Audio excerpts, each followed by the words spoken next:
Crotons are one of my favorite plants, and they're easy to grow, but you know, all of a sudden sometimes they can drop their leaves. What could the problem be? Well, it's the topic of our 2-minute pests.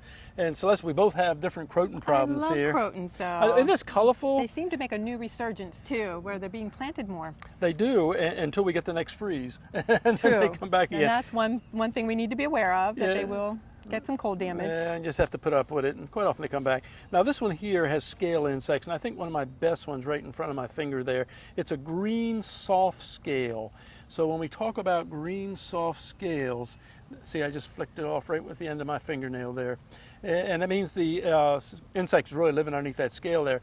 When we have scales like that, we'll often get sooty mold. Sooty mold, and that's a telltale sign. Yeah, there's a whole bunch more on this stem here. I mean, it's just rough bunches all along the edge of it there.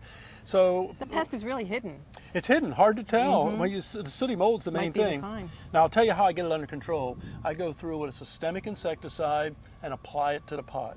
And you can buy products that have that on the label, and then it's taken up into the plant, and away it's gone. And that's a great control for scale in general. What you got? This, first thing you notice is that damage on the top of the leaf. Oh yeah. And then it's that speckled looking loss of green color. It's same on the bottom of the leaf, and then you see all that little black specks.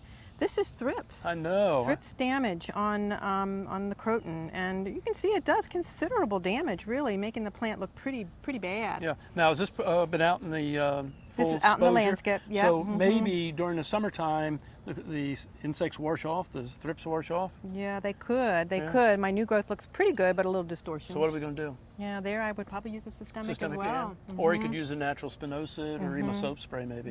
Yeah. Get it under control.